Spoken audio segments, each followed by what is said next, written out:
Or Dalton, you doing it? Okay.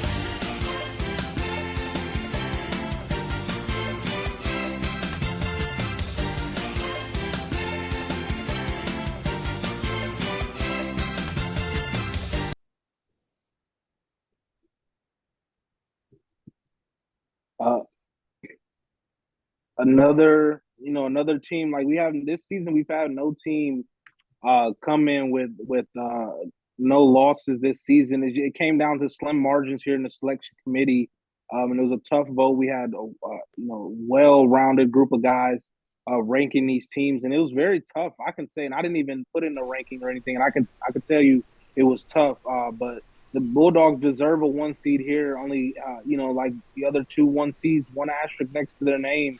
But ended the season really well. Ended on the 8-game winning streak. And everybody knows what Ted's all about. Coach Ted Stern over there at Zaga, and that's a team that has great quality players and are well coached and disciplined. So they'll be ready come tournament time, and they'll be a team to be reckoned with in that division that they're running or that Yeah. region. I'm sorry.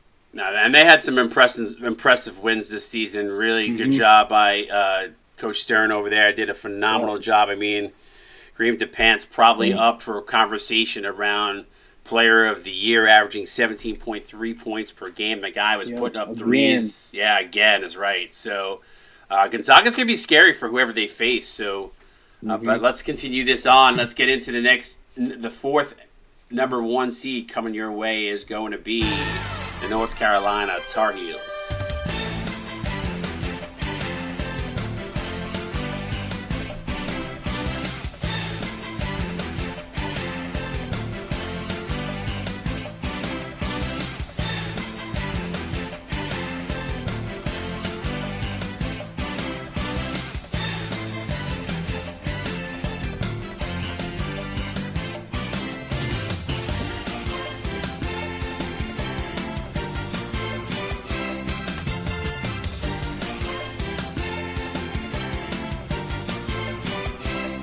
All right, so there we have it. Four number ones have been announced. Tennessee in the South region, Georgetown in the East, Gonzaga in the West, and North Carolina in the Midwest region. Let's get some reaction here from the panel. We're gonna go over to Dalton first. Dalton, tell me what you think about these four number ones that we announced here. Obviously the most deserving. Each number one seed is 9-1. So the best teams in the CSB are going to be rewarded the best spots. So, I think Tennessee being the number one overall seed is well deserving. I mean, the hottest team in basketball on a 9-game win streak. But I mean, I'll get into that with the matchup later. And even the Zags, the second hottest team on an 8-win streak. So, I'm a firm believer that the number one spots are well deserved, and it should be a really good, tough matchup for every team that they face. Glass, what's your thoughts here? I think the committee did a really good job. I think we got the four best teams as the number one seeds, and I think it'll be fun to watch their journey throughout. But I think the committee nailed it. I think we got the four best teams there. I'm not going to ask D-Ware and Ted just because their teams are involved here, but let's ask Dicky. What's your thoughts on the four number ones here, just before we continue on? You're muted, Dicky. You're muted. It's been a. It's all good. My fault. Yeah.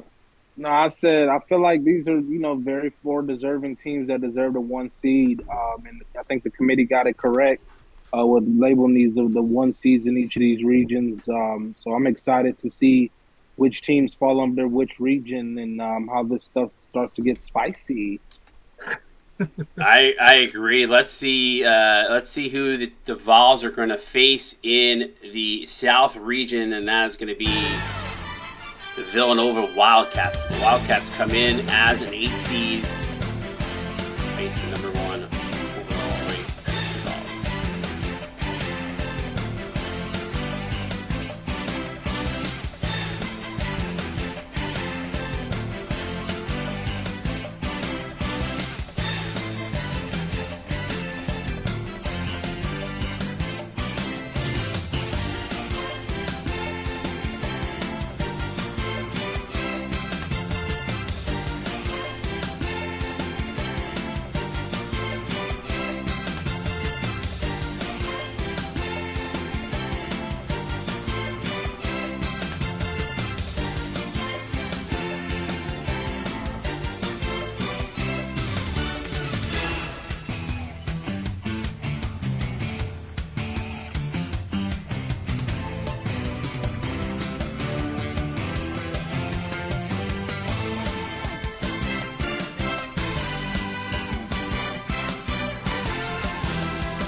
All right, as the South expert, Dalton, Villanova taking on Tennessee in round 1. What's your thoughts there, real quick, because we got to keep this moving. But what's your thoughts? Real quick, I just mentioned Tennessee on a 9-game win streak, hottest team in basketball. They got the third leading scorer in the nation, Lamongelo.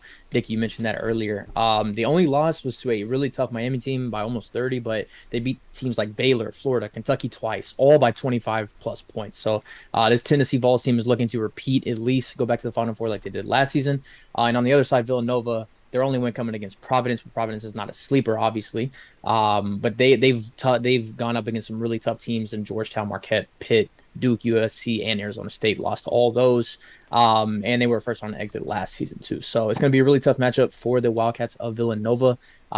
Personally, I think Tennessee has this one pretty handily. All right, let's see who the number 2 seed is in the South region. That is going to be the Marquette Golden Eagles.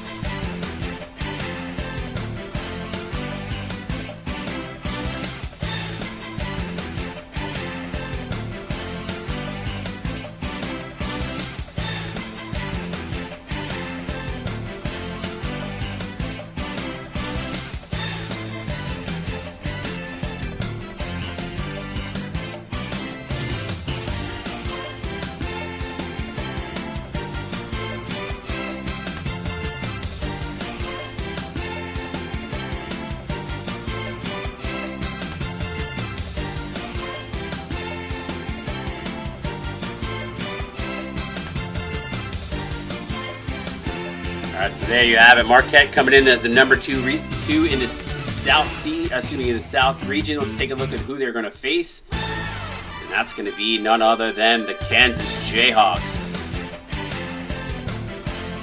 coming in as the 7 seed in the South region.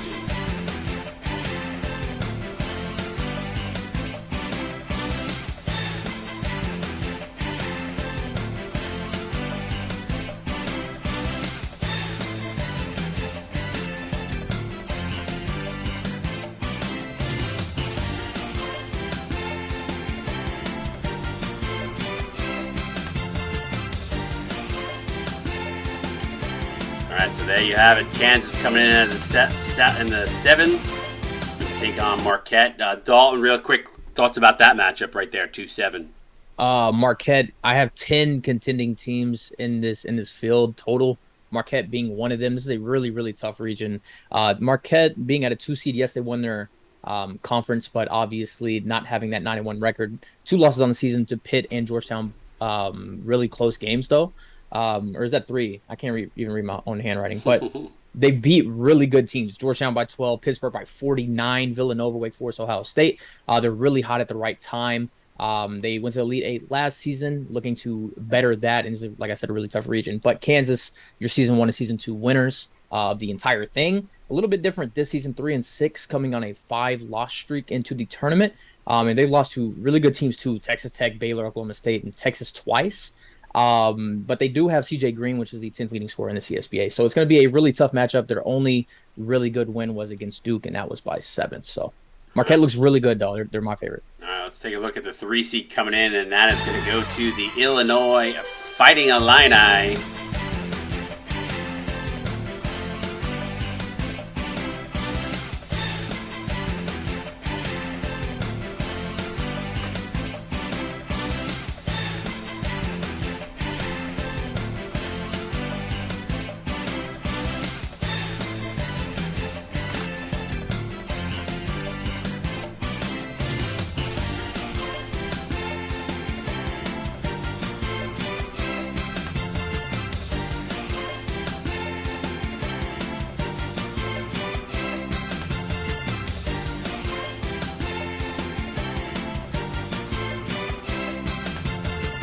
All right, so the Illinois Fighting Illini come in, grab a 3 seed. Who are they going to face off? Let's take a look. And that coming in on as a 6 seed, the UCLA Bruins.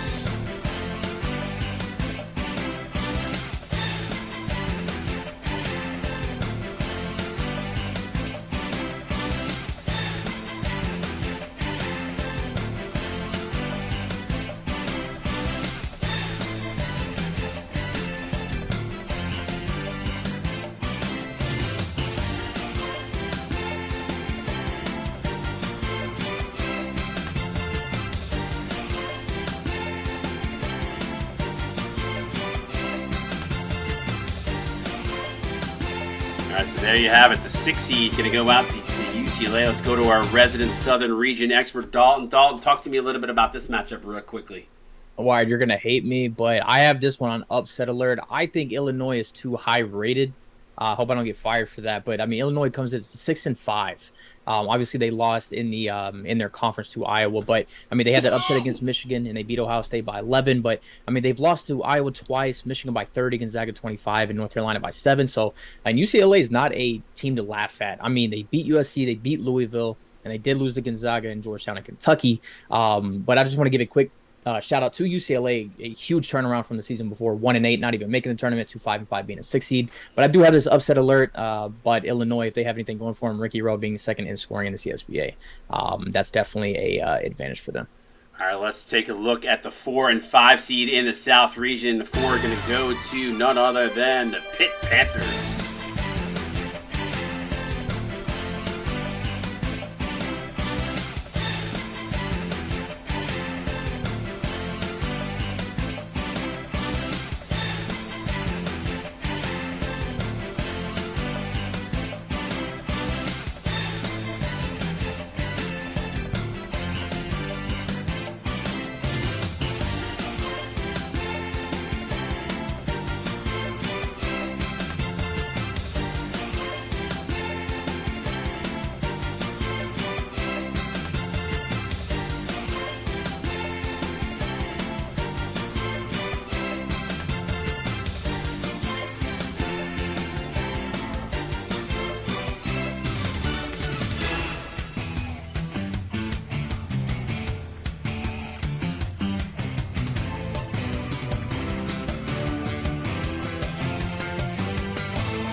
All right, so there you have it. Coming in at the 4 seed is the Pitt Panthers. And who are they going to face? Let's take a look at that now. That is going to be the 5th-ranked Arizona State Sun Devils.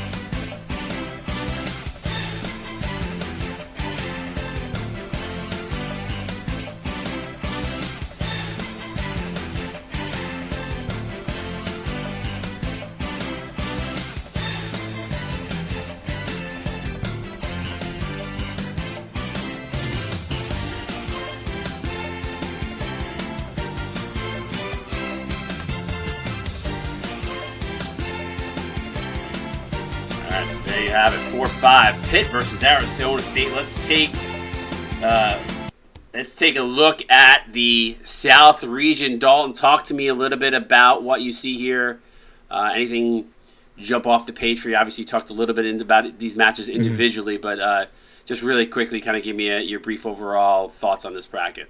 Yeah, well, real quick, I think the 4-5 matchup between Pittsburgh and Arizona State is, I have 4 stars next to it. I think it's going to be a hell of a matchup. Pittsburgh is not in one of the 10 contending teams, but they are a dark horse, which is the next thing down for me. So I'm not surprised if they go very far in the tournament, but I don't have them as favorites. I mean, they beat Marquette and Wake Forest as their notable wins, but they're 6-3 on the season. Really, really. I mean, they have top 10 leading scorers in Bo Diddle and Rapist Diddle. They made those Sweet 16 last season. Looking to redo that again. And Arizona State is nothing to laugh at either. They beat teams UCLA and Oklahoma State too. So, but as far as the entire region goes, Tennessee and Marquette is what everyone is hoping for, I assume, because that would be the heavyweight matches of them all. But I wouldn't be surprised if a team like Pittsburgh or UCLA even goes deep in the region. Dickie, what's your thoughts, really quick, on the South region here before we jump ahead to the East? This is a very competitive region. There's definitely a couple dark horses within this region that can pull it out outside of the favorites. This is a very balanced region. I like this the competition and different dynamic teams in this region as well. Play a factor in it too, and the different styles that come into play. Just looking at this, one thing that jumps out to me, obviously you have the two-time national. You have two-time defending. Sure, they're not defending, but you have a two-time champion in Kansas Jayhawks sitting at the 7th seed. Obviously underperformed during the season. Do you see maybe Kansas going on a run and maybe surprising a Marquette in that first round? Yeah, that's a tough matchup for a 2 seed against a team with such great lineage of talent that keeps coming in there. They have a very underwhelming record at 3-6. Very down season for them. So they could definitely string together some good plays in that game, and it can turn in their favor. I see a team like Arizona State. They came in a stride. They're a very sneaky 5 seed last season. I think they came in as a 5 as well. And I think this time around, I think they'll put things together in the right spot and pull out that one, and could be a very sneaky team that could beat Tennessee in that second round in the Sweet 16. That I'm definitely got my eyes on. I think Arizona State could be that dark horse for me. Yeah, I mean, the interesting thing too there, that'll be an interesting matchup between those two teams. Two completely different styles. Obviously, Pitt relies heavily on Bo Diddle. I mean, you saw him featured a lot during that thing. Bo Diddle and Scott Frank. Yep, and I think Arizona State, obviously they've got some really sharpshooters on their team. They like to play the game from beyond the arc. So that'll be an interesting matchup to see how that one plays out. I'm looking forward. There's some really good matchups in this region. I'm excited for it. Let's take a look now as we head over. I just want to make sure I got the right thing here. Okay, yep, we're good. All right, so let's see who the Georgetown Hoyas are going to play in that first round. Let's take a look at that, and that is going to be none other than the Oregon Ducks. So the Oregon Ducks come in as an 8 seed.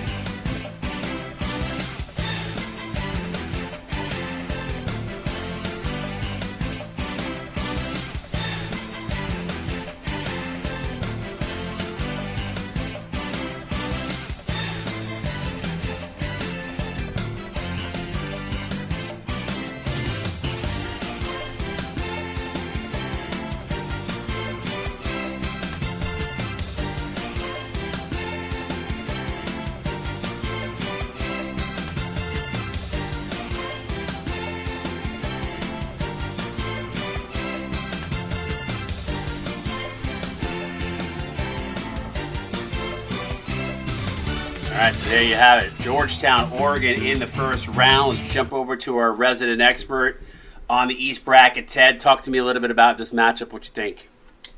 Yeah, Oregon has an 8 seed. Kind of surprising. With 3 wins on the season, you wouldn't think they'd be on the fringe, but here they are. Oregon, we've been able to play a couple times. Jerry Philbin's really come on. Towards the end of the season, J Rock, another lethal shooter for him. Whereas you go to the other side, Georgetown probably would have been the 1 seed easily, if they had beat Marquette in the championship. And, obviously you expect them to be the heavy favorites here and get that revenge, but it's a good matchup. Yeah, for sure. Let's take a look at who the number 2 seed is in the East region, and that is going to be none other than the Iowa Hawkeyes.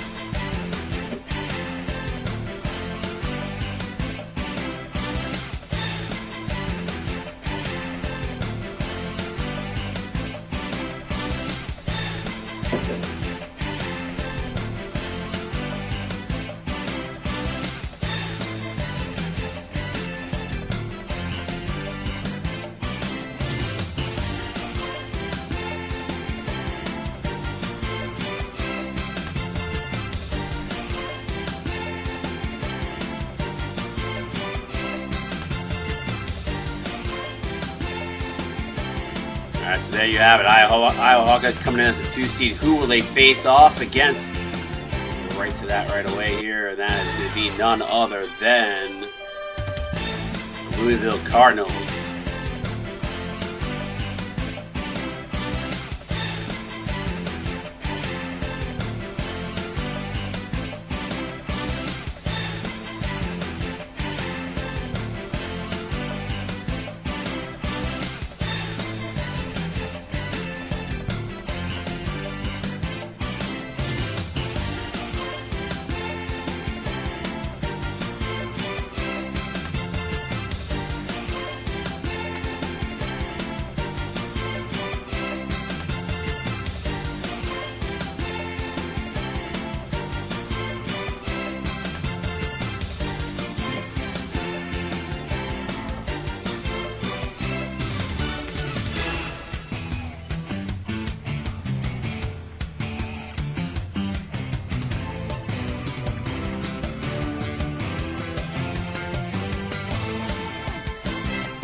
All right, so there you have it, the 2-7 matchup, Iowa Louisville. Real quick, Ted, what's your thoughts on that matchup there? Obviously, two different style teams there. Iowa likes to get up and down the floor. Louisville, I think, relies a lot on their defense and their perimeter shooting. What's your thoughts, though?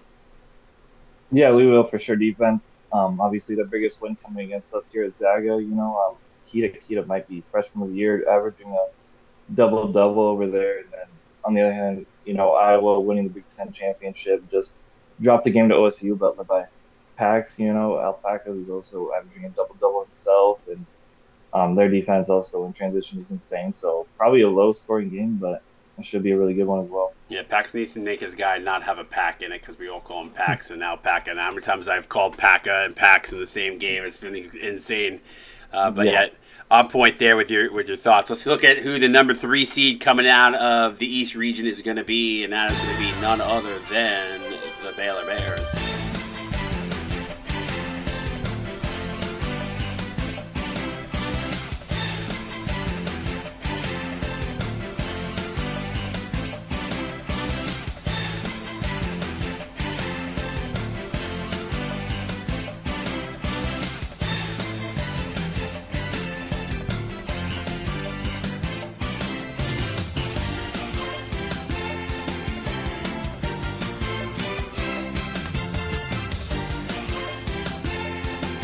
All right, so there you have it. Baylor Bears, 3 seed in the East. Who are they going to face off with?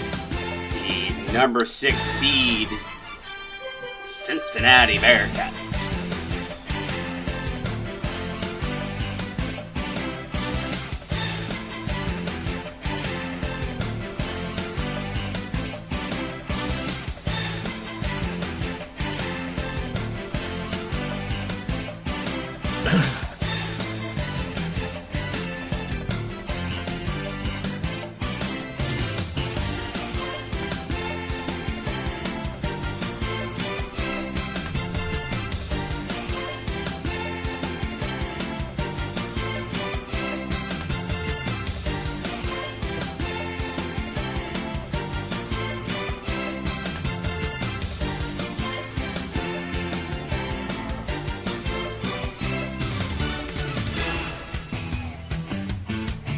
So there you have it, Baylor versus Cincinnati in the 3-6 matchup. Let's go over to Ted. Ted, obviously, both these teams very versatile. Can get up and down the court, shoot it from the outside, play the ball in the inside. What's your takes though on this matchup? Yeah, since killed it in the transfers, learning those Oregon State guys, and Logan Fox and Taco obviously leading them this season with almost a double, just a rebound away or so. But that 7-6 guy, he's gonna be a problem for Baylor, who's had a really good season, not even making the tourney last season, I want to say, with Mitch, those transfers. And I think Queen Hardaway just killed it last week. They beat OK State twice, and just falling short of Tech in the championship game. But that's going to be a really, really good one for sure.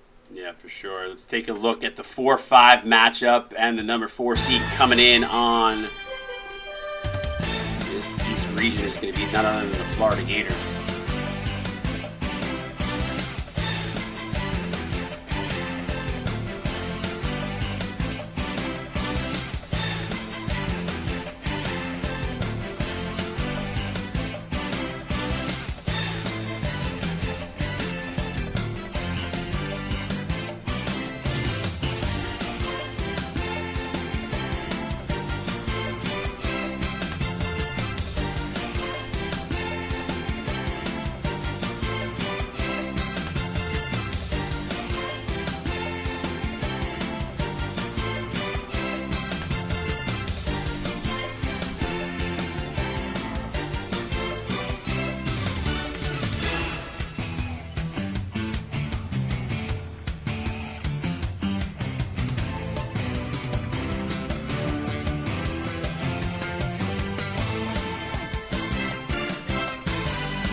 All right, so there you have the 4 seed Florida Gators, and who are they going to face in this East region? None other than Glass's Ohio State Buckeyes.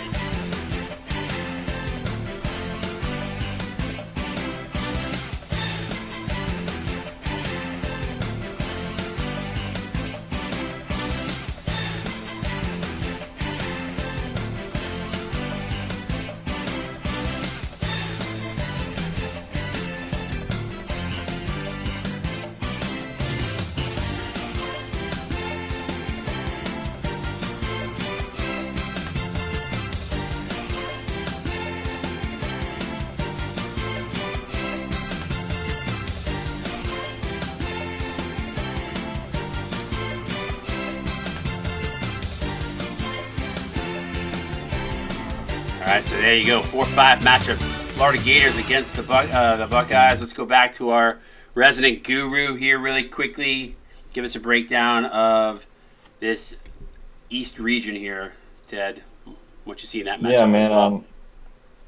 Yeah, for sure. I mean, Ohio State, biggest win over Iowa. Not that many people expected that one. And, they've had a great season over there in the Big Ten, obviously losing to Iowa.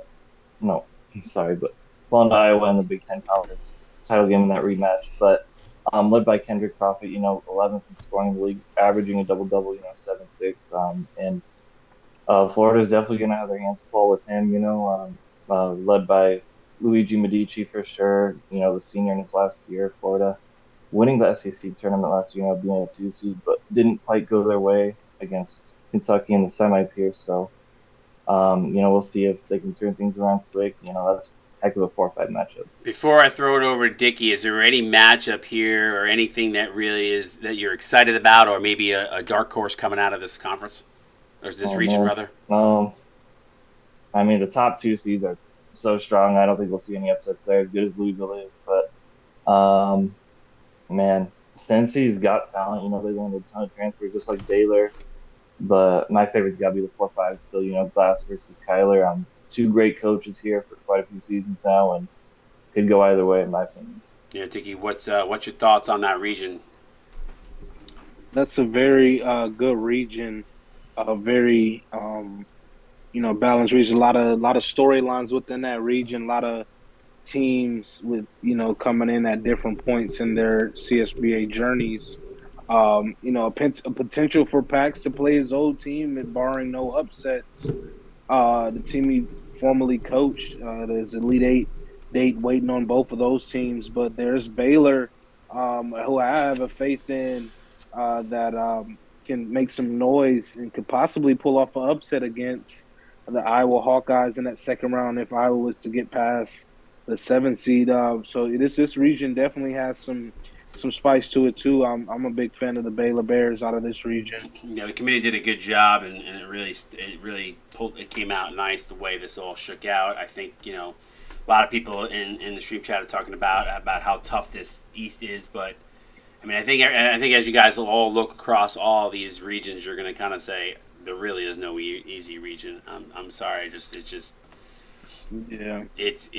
the way things shook out. Not that I'm sorry. Listen, this is the CSBA.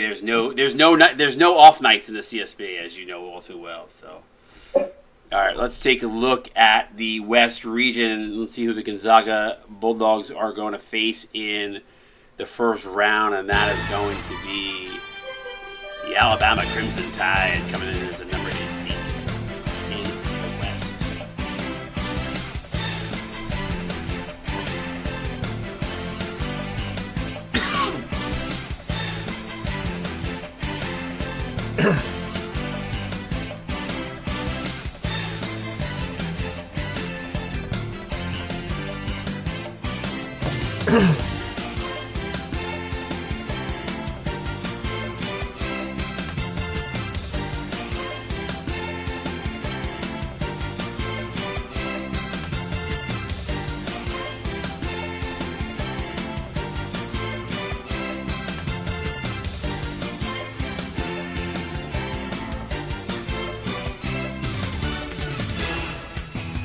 All right, so there you have it. Alabama going to take on Gonzaga in the first round. Let's go over our West Region expert, David Ware. David Ware, what do you think about that 1 versus 8 matchup of Gonzaga versus Alabama in the first round?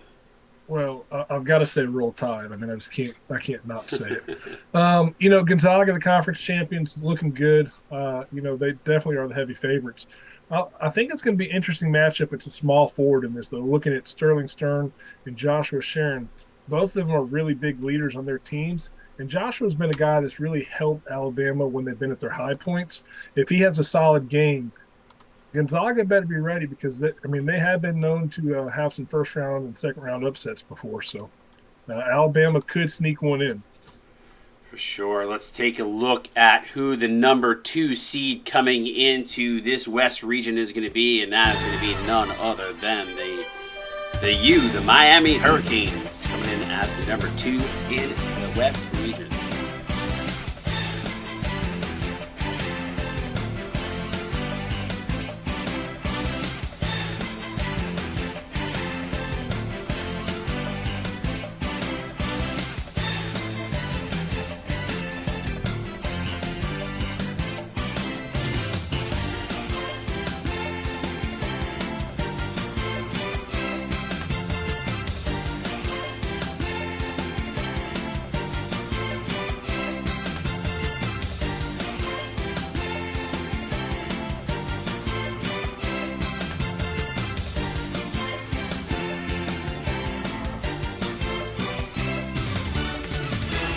All right, so there you go. Miami Hurricanes in the number 2 slot in the West. And who will they face in that first round? It's going to be none other than Sparty. The Michigan State Sparties coming in as the number 7 seed in the Western region.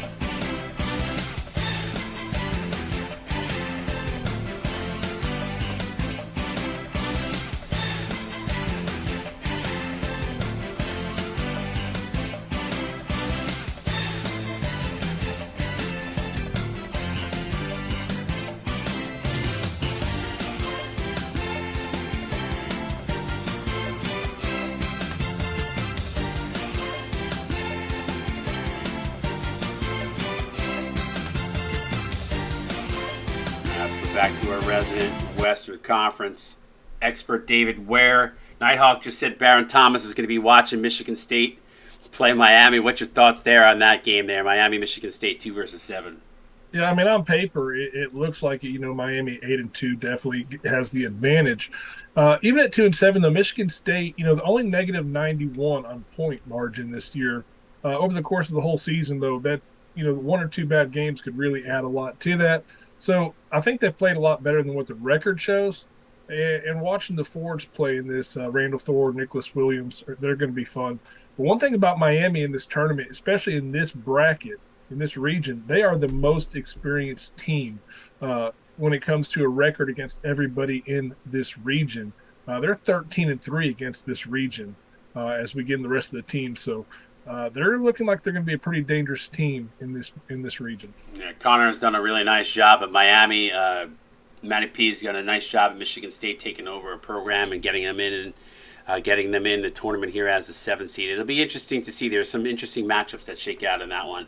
All right, let's jump into the number 3 overall seed in the Western region, and that is going to be none other than the Cowboys of Oklahoma State.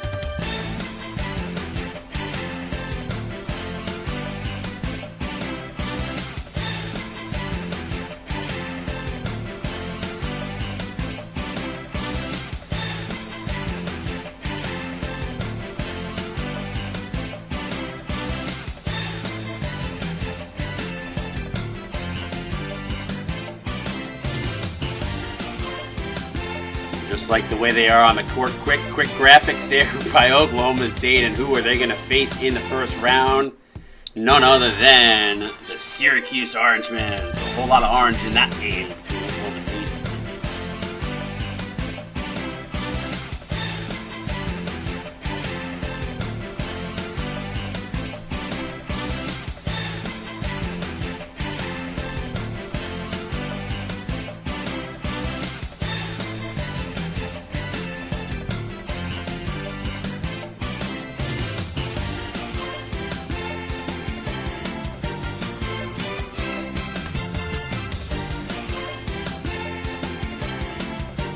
All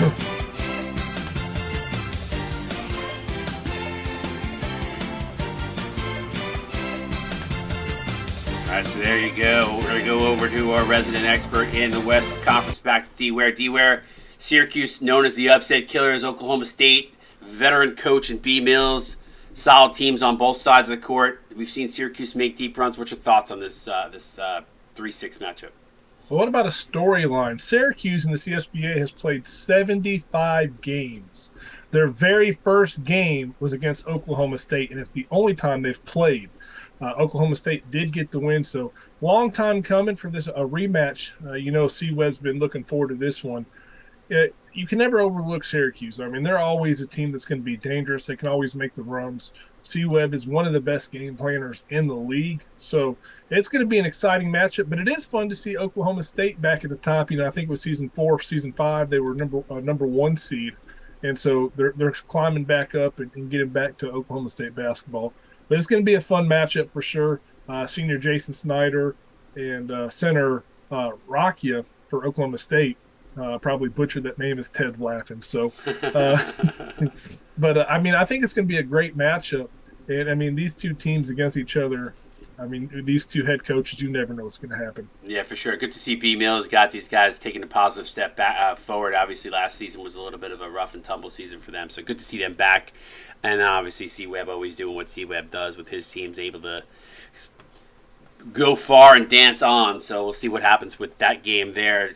Jumping into the 4-5 matchup, number 4 seed going to go out to the SEC, going to be the Kentucky Wildcats grabbing up the 4.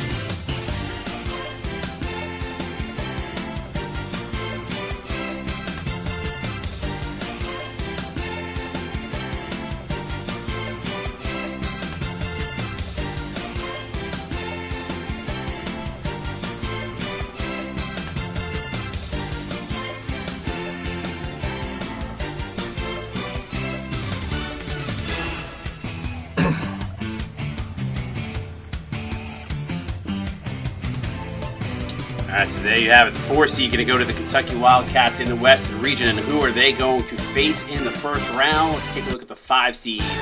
None other than the Duke Blue Devils coming out of the ACC.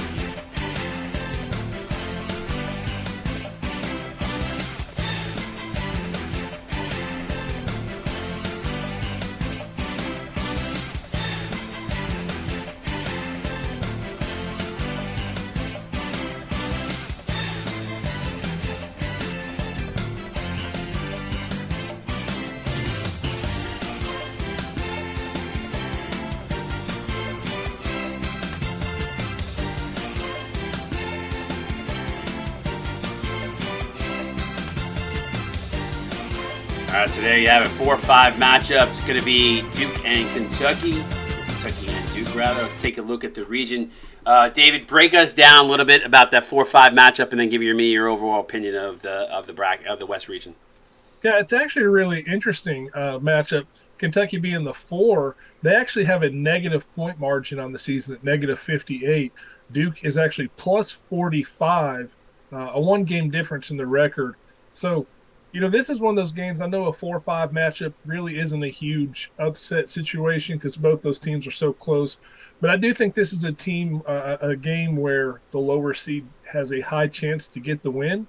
But remember what Kentucky did last year. Kentucky really made some noise when no one expected it. So I think they could definitely make some noise again this year. Overall, though, this entire region is pretty interesting. As I said, Miami has the most experience at 13-3, and then you've got a team like Duke, though, who is actually 4-13 against all the other teams in this region. So you've got one that's really good, who's had a lot of success, and you've got a team who hasn't had success. So, and of course, these are all-time records, so it doesn't matter. These coaches may have changed some. So, but nonetheless, we've got a lot of experienced coaches here and a lot of history between these teams. So I think it's going to be really good. I do feel that Gonzaga's got a great chance of coming out of this, but ultimately I'm going to go Miami with Syracuse being the dark horse coming out of this region. That's an interesting take there. I think Ted just made a comment said this is the region of death. I'm kind of chuckling as I'm watching his expression on there on the screen. Dickie, talk to me a little bit about this region, buddy. You got Gonzaga, Alabama, Kentucky, Duke, Oklahoma State, Syracuse, Miami, and Michigan State. Any surprises there? Anybody that you think we need to keep an eye on? Man, that's a tough region there. That's whoever makes it out of that region won't come out without no battle wounds, because that's definitely a tough region. Some huge teams, Oklahoma State, like we mentioned earlier, getting back to that form that they were seasons ago. Miami consistently every season being a great team that can definitely have a lot of question marks when it comes to March Madness, but I think this time around they answer a lot of those doubters and could be the team that comes out. I think this will be one of those regions where a top seed buckles down and shows that they're one of the best in the league, and come out of this region. Yeah, for sure. Miami, Gonzaga has done some serious damage this season, but I'm looking at Miami. Obviously, Seymour Butts with an arc change just turned that team into a completely different look. They're going to be tough. Oklahoma State always tough. That Kentucky Duke game looking interesting there. I know Kentucky has struggled with bigs all season, but they have some really good sharpshooters from the outside. They've lived by the three, died by the three all season. Duke's strength in the interior should be good. I mean, Syracuse also another team there, just as Cinderella story last year, going on that run to the Final Four. I don't think anybody expected it. And then you got Michigan State and Alabama looking at potentially maybe shock somebody there. So interesting region there. I'm excited to see what happens and who comes out of the West. Jumping forward here to the Midwest, who's going to take on the North Carolina Tar Heels? Let's jump right into that, and that is going to be none other than the Providence Friars.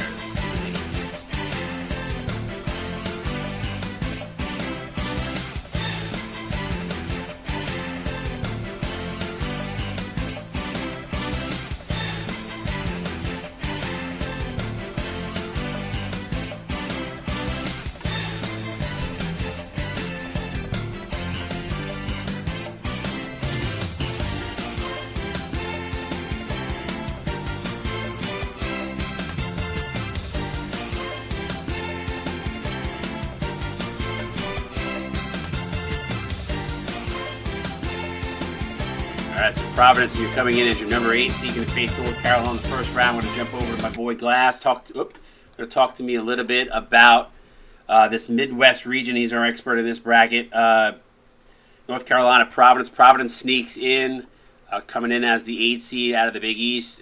So we've officially confirmed from the selection committee that no undefeated teams have made it into the Big Dance. But what's your thoughts about this match?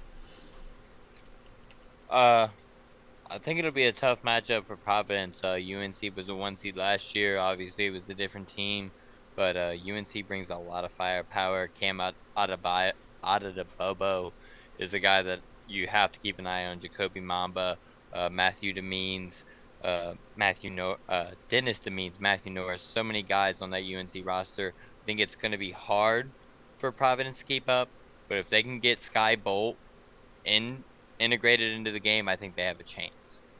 Yeah, for sure. I think it'll be interesting. I mean, Providence runs a little bit of a smaller lineup, so maybe if there's an upset to happen, their speed kind of comes into play there. But it'll be a tough matchup against a tough North Carolina team. We've seen Providence have play some really tough games this season and come close a couple times, grasping at straws there. But we'll see how that fares in the 1-8 matchup. Let's jump ahead to the second overall seed coming out of the Big 12 in the Midwest region is going to be the Texas Tech Red Raiders.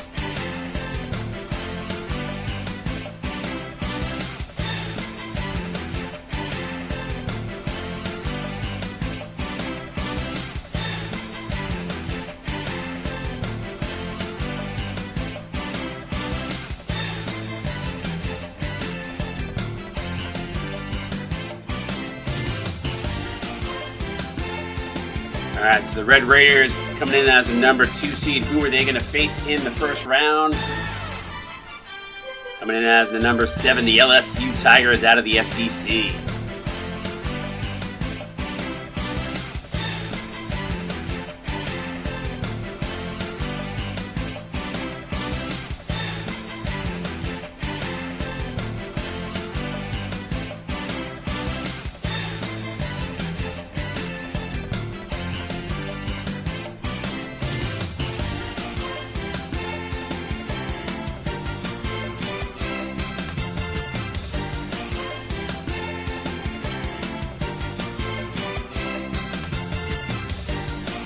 There you go. The 2-7 matchup has been established. Glass, talk to me a little bit about Texas Tech LSU matchup.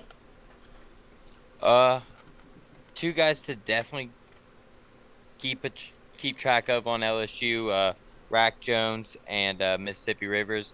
But I think Texas Tech will do a good job of keeping pace and putting this one at bay. Texas Tech is really deep. Tyler Deathridge, C.J. Mack, Bobby Jackson.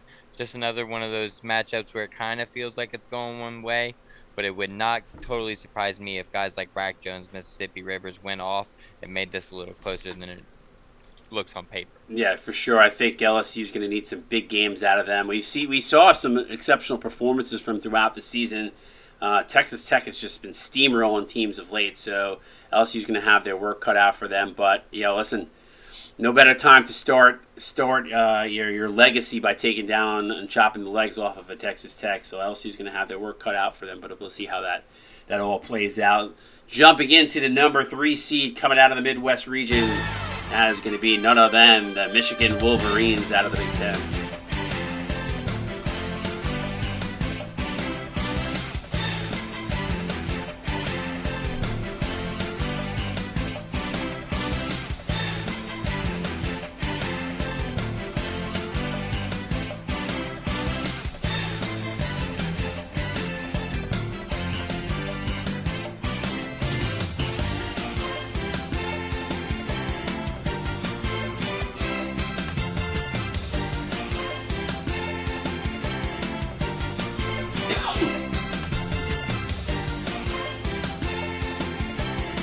So there you have it. The number 3 seed out of the Midwest region is the Michigan Wolverines. Who are they going to take on?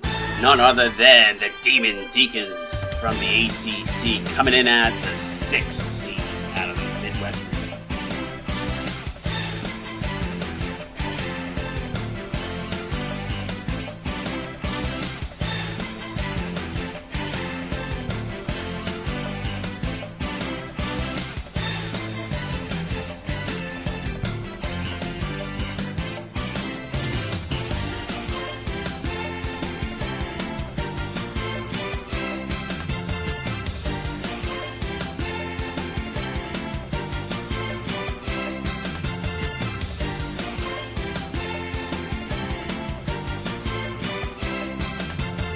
All right, so there you have it. Michigan, Wake Forest, the 3-6 seed. Going to go over to Glass. Glass, obviously, Michigan, 2-time defending champions coming out of the Big Ten. A little slip there at the end of the season in the postseason tournament.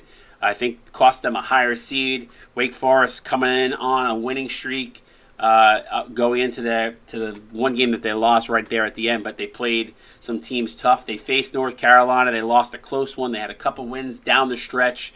When it mattered, that it got them all the way up to a 6 seed. So congratulations to the Wake Forest Demon Deacons getting their first bid into the tournament. But what's your thoughts about this 3-6 matchup between Michigan and Wake Forest? Definitely congratulations to Wake Forest. They came out in their first season, made the tournament. I know that's a big sigh of relief for Coach Phoenix there, so I'm super proud of him, super happy for them. Drawing Michigan, good luck. I played against them. They're tough. They're physical. Jack Knopf's going to beat you inside. The Blues Brothers, it just goes on and on. You can't stop naming guys on the Michigan roster. And it's going to be tough, but Wake Forest got really hot at the end. If they can keep putting pieces together, then they definitely got a shot. But it's an uphill battle. Yeah, for sure. Michigan is just, like I said, I think a lot of people are saying Michigan was sandbagging. I don't think they sandbag, but at the same time, I think they lost the game probably at a pivotal time, but they might have gotten themselves a little bit of an easier road coming in. All right, let's take a look at that 4-5 matchup. Who's going to get the 4? None other than the USC Trojans out of the Pac-12.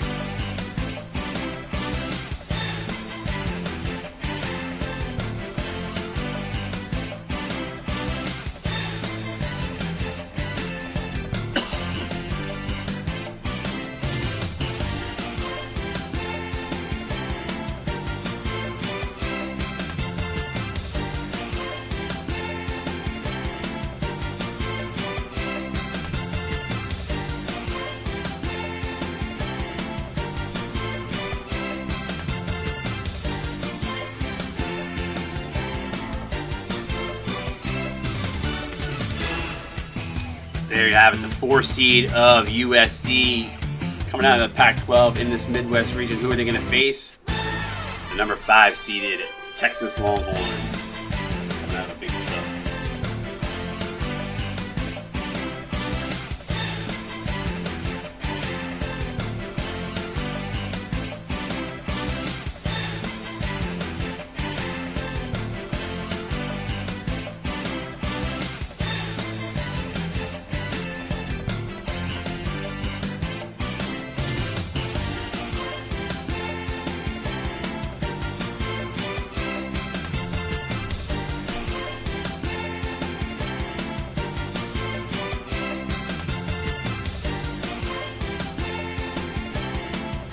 All right, so there you have it, 4-5 matchup, USC and Texas. I'll go back over to Glass to talk a little bit about this 4-5 matchup between USC and Texas, and then we'll break down the rest of the bracket and get Dickey back in here. But really quickly, the 4-5 USC made a nice run late in the season there, Glass. Texas had some really strong wins on their resume this season, and then had a couple of stinkers in there too. So, but what's your thoughts? USC 4-5 against Texas here. This is my when I got this region, this was my favorite matchup of this region. I think this is going to be a great matchup. I think Josh Young, Bo Cross, Bohan Johansson, this is a key matchup, and I think either team can win. I don't have a winner in this game, but I think it's going to be the most fun game out of this region to watch in the first round, and I can't wait to watch it personally. All right, break down the bracket here as it's up on the screen for the everybody viewing in the stream right now. Just any surprises here? Anything that you upsets you might see coming? Anything here jumping off the page for you for what to look forward to in this bracket? I would love to see Hubba versus Csba matchup there with UNC Texas Tech. But if USC gets past Texas, I definitely look for them to maybe be able to handle UNC. I think that could be another really good matchup. But I think ultimately Texas Tech ends up taking this bracket. This region, sorry. Yeah, for sure. Dickey, let's bring you back in here. Let's talk a little bit about this region. North Carolina, undefeated on the season, coming into that very last ACC championship game. There was conversations between some about maybe that they should have deserved a better than the number 1 4th overall seed. You got some really strong teams in here in Texas Tech and Michigan and USC, Texas, Wake Forest. There's a lot of talent as you look at this. Probably what I would deem is probably one of the toughest brackets of the tournament. But what's your thoughts? Give me the thoughts here on this bracket. Man, this is a tough region. North Carolina got their work cut out for them, and it starts with a very sneaky Providence team that held Marquette on the ropes late in that conference tourney game, so they can't even sleep on their first round matchup. And then that next one, they're going to face a team that comes forward with a strong small forward play, which they haven't really seen in the ACC. They haven't seen a star player at that small forward position like a Josh Young or a Bo Cross, they've seen guys in the low post, and they can that's what they have the advantage of against these teams in this bracket is they have the presence down low, but these teams around the perimeter, they haven't played some great talent. In the ACC, there is a couple teams they have played that really well, and they have a team like Wake Forest that's familiar with them. if barring they can get an upset against Michigan, which they are a team that can upset a team like Michigan. That years past, Michigan's had an easy road as a 3 seed, but Wake Forest, as a community in the chat, I was reading it. They're behind this Wake Forest team that can definitely be one of those Cinderella teams in this region. Yeah, I mean this region is super exciting. I like the way a lot of the matchups line up. North Carolina and Providence. Providence is a much smaller team, but they like to get up and down the court. So will that prove difficult? I think North Carolina is going to be able to run with them, but it'll be interesting to see as they like to be very fast paced. That USC Texas matchup is going to be super excited. I'm excited for that 4-5. If USC, I think Glass said if USC wins at USC North Carolina, assuming North Carolina gets past Providence, electric in that second round. Michigan, Wake Forest, no easy task. Wake Forest lit it up from the outside. Stephon Weddle was amazing in that last game, putting North Carolina on the ropes. So not an easy task for Michigan. I know despite two wins, but their last 3 games were probably the best of the season. So they're coming in hot. Michigan coming in off a loss. And then we go down to Texas Tech and LSU. I mean, LSU is going to need significant effort from Rack Jones and from Mississippi Rivers and the rest of that crew there. But I like what Texas Tech is going to do there. So depending on who advances out of that 3-6 and 2-7, that should be an amazing matchup. Let's kind of go around the room here. Dalton, talk to me a little bit about what your thoughts on this this. Now that you've seen the entire bracket, what's your thoughts, and give me your prediction for the Elite Eight and Final Four. So as we were doing the reveal, I was finishing up my form that I'll release to everybody after this. I just have in the very last column my personal takes, and I just have contender, too high, too low, sleeper, dark horse, and cakewalks. Basically, as I mentioned earlier, we have 10. I have 10 contenders. And you can argue with me, or you can argue with the wall. Doesn't matter to me. Well, But give us a little bit of insight into that. Obviously, we got everybody here on the yeah, stream. Give us a little bit of insight as to just give me your Final Four. Who do you got in your Final Four? oh, Final Four is gonna be tough. I mean, you gotta go, or I gotta go with Gun to your head. Let's go. Gun to your the head. winner of Marquette and Tennessee. All right, the winner of Marquette and Tennessee, North Carolina, Georgetown, and the winner of Gonzaga, and I want to say Miami, but I think that it may actually be hold on, there we go. It may actually be Oklahoma State. Okay, I so think you might Oklahoma have. State So is you got really Oklahoma good. State as maybe a sleeper out of that conference. All right, that's interesting. Glass, what do you got? Who's your Final Four, and anybody else that we should maybe keep an eye on during this tournament? Okay, I think I got Marquette, but keep an eye on Pittsburgh. I've got Texas Tech, and then sorry, I'm behind. I think I You're got good. Miami, and then I guess give me the homer pick. I really believe we got a chance, but I'll say Georgetown. Okay. Jumping But over go to Bucks. jumping over to D Ware. D Ware, what you got on your Final Four, and anything that we should keep our eye on in this tourney? I think it's going to be Deuces Wild. We all know that the number 1 seed always struggles to make it to the championship. Upsets happen. So I'm going to say the number 2 seed out of every conference is going to be battle tested. Marquette, Texas Tech, Iowa, and Miami. And I think Marquette's going to be one of those teams that's going to be dangerous, and in the championship game, going to be hard to game plan and beat. So that's kind of what I'm looking at. And then the bigs, we're talking about some big players. Bo Diddle and Dan Gleasack are 2 players that I see coming through this conference making a lot of noise. Ted, what about you, buddy? What's who you got? Who's your Final Four, and any surprises you think that we should pay attention to?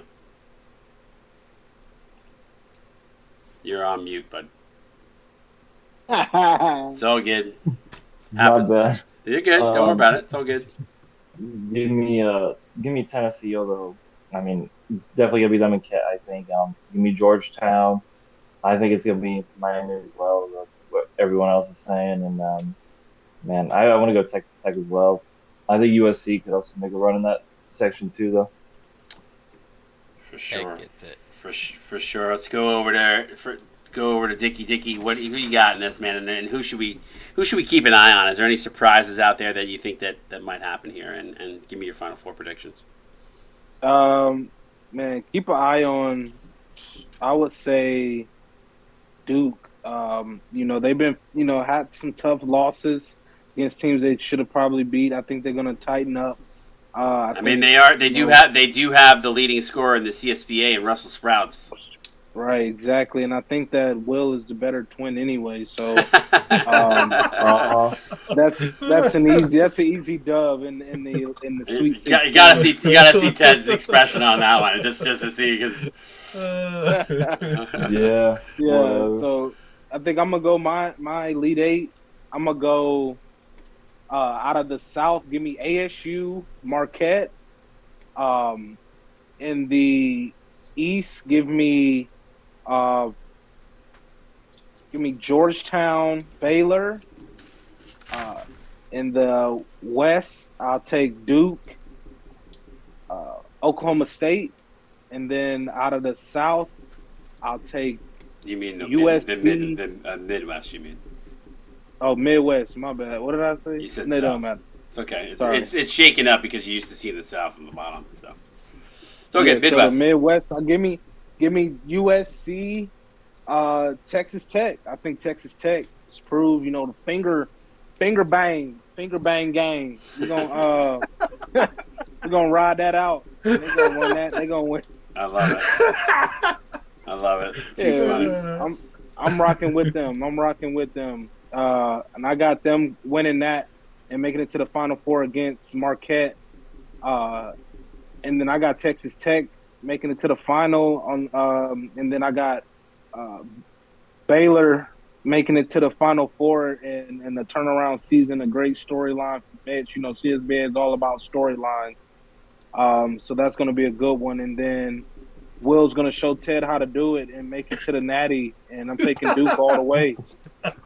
Wow. All right, I got just to kind of give you guys my. Anybody cares about my picks? Nobody probably does, but I'll give it to you. I actually have surprisingly. I'm going to pick the Vols coming out of the South. I do think Marquette could give them a tough matchup there in the Elite Eight, but I do see Tennessee advancing. I think they're just very strong. 1-10, Lamont is just a beast. The guy's been lighting up teams all season. I think Tennessee, the committee, and rightfully deserved. Tennessee coming in at number one probably has the softer of the four brackets. I wouldn't say but there's some really good teams there, and it'll be interesting though if Marquette or even Kansas shocks somebody. I wouldn't be surprised to see Kansas, get in the fray there.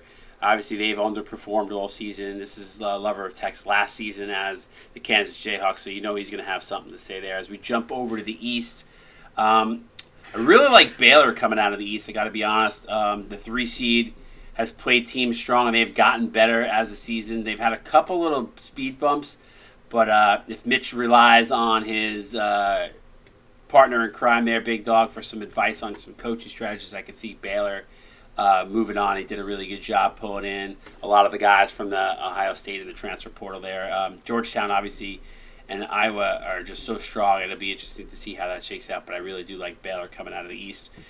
In the West region, I'm going to actually go with Miami here. And I think it's Miami Gonzaga in the Elite Eight. I think Miami right now has everything going for them. With the arc change of Seymour Butts, Miami is has been cruising right now. In the last 2 games, Seymour Butts, I think, put over 20 plus. So I got Miami coming out of the West. I think Gonzaga is going to get there, but I think Miami is going to top them, head to the Final Four. And then coming out of the Midwest, I'm loving what everybody's saying about USC. I do think, though, they're going to have a tough matchup in that first round against the Texas Longhorns. I will say, though, that Texas, if they can get by USC, I don't think they match up well against North Carolina. I like North Carolina to win that. So if I'm going to pick anybody out of the Midwest, I think I kind of agree with a lot of people here.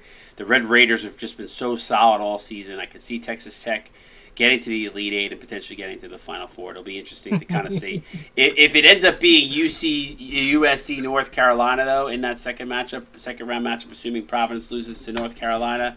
I could see North Carolina getting into that Elite Eight, potentially Final Four, just depending on what happens between them and Texas Tech. So it'll be interesting. Appreciate everybody's help. Their efforts here tonight. Everybody, appreciate you all for being in the stream with me. Appreciate you, CSBA. It'll be interesting. This tournament is going to be a lot of fun. Friday, Black Friday, and Saturday, just post Thanksgiving, marathon of games. Dickey, 8 games a day. True March Madness style, something we've never done before. Are you looking forward to that? I know there's a lot of games to watch, but it's March Madness at its best. Yeah, I'm definitely excited. First time we're doing this, a weekend marathon. Y'all better be ready, as we're gonna go. Man, that first round is gonna be some exciting games to kick us off Black Friday, and then going into Saturday, and then it's gonna be some great games. If you better not miss one game. I mean, I know y'all ain't doing nothing on Friday. Ain't nobody got no money to buy, but watch these games. Go buy a TV to go put this. Put the game on. This is going to be some hot basketball. Yeah, real quick, let's just go around the room. Dalton, any final takes on this tournament? Anything else you want to add heading into the weekend? Man, let's just have fun. It's the best time of the year. It's the final tournament. It's leave everything out on the table. And this is where everything comes down to it either boils and comes to fruition, or it skirts right in front of you, and then you end your season abruptly. But let's just have fun. I mean, that's what I'm excited for, and it's gonna be some really good slate of games for sure. Glass, what's your parting words here, buddy, before we head off? Just thank everybody for having me, honestly, and again, go Bucks. Flipping the script, D-Ware. Ted, what do you guys got? What parting words here before we head off on what we saw tonight? Well, the bracket challenge is fixing to come out. So Pax asked about it. I'll be getting that posted tonight. But every March Madness we have one team and one player who really shines. So I'm looking forward to see who that one player is that has a career-defining moment, and for that Cinderella team, just to make some noise. And for even if you've had a bad regular season, hey, have a good March Madness tournament come, and that will help come recruiting time. So give it all you got, and let's see what we're going to have in this final set of games. Yeah, for sure. Ted, what's your thoughts, buddy, on before we head off here? Just gonna be a hell of a tournament. Can't wait. Dickey sucks. Duke sucks. Goes Nugs. Can't wait. Hey, you got to lean in and let everybody see what that hat you're wearing. I don't think they can see because you've been having your held up there. He's rocking the Gonzaga hat. So he's rocking the Gonzaga hat. So that sounds like a first round bust. The hat. Uh oh. Those are fighting words. Dickey, any parting words before we head off here? And one more thing. I know. David mentioned about the bracket tournament coming out. A couple of things that are important to note. We're going to be giving away another jersey again this year as one of the grand prizes, and then obviously we'll give away some free packs or some credits or something like that. I haven't figured out what that is yet. I'll announce that. That'll be out before the tournament actually starts on Thursday.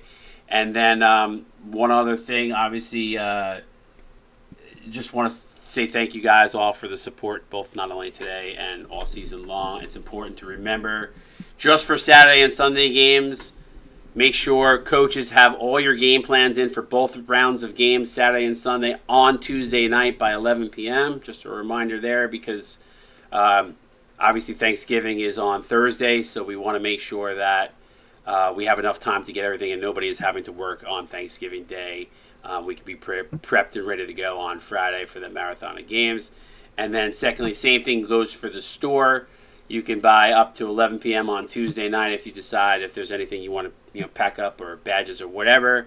Just make sure if you do need to pack up, you can pack up again for Saturday games through Friday. That's fine, but the deadline, at least for Friday's games, are on Tuesday. So just want to make sure that's all out there before we head off here. Dickey, any final words, parting words before we head off for the night? Man, I'm excited. Great time. I love this time of the season where we get to see these amazing games. Everyone, enjoy it. Have fun. This is going to be great. You don't want to miss it, man. I'm excited. Yeah, For sure. Appreciate everybody's support. I think we rocked out in the high 70s for majority of the night and the stream total, so appreciate you. Thank you all for tuning in. For everybody here on the panel, for Nighthawk hanging out in the stream chat, appreciate you guys. Everybody, thank you so much. Season 7 March Madness is going to be super exciting. I'm stoked. I'm pumped for it. A lot of work went into this season, and I appreciate everybody that has been along for the ride. So, CSBA, we will see you guys Friday rather. We'll post that schedule here probably in the next coming hours or first thing tomorrow. But if I don't have a chance to wish you all happy Thanksgiving. Thank you guys all on the stream. Appreciate you. CSBA out. Peace.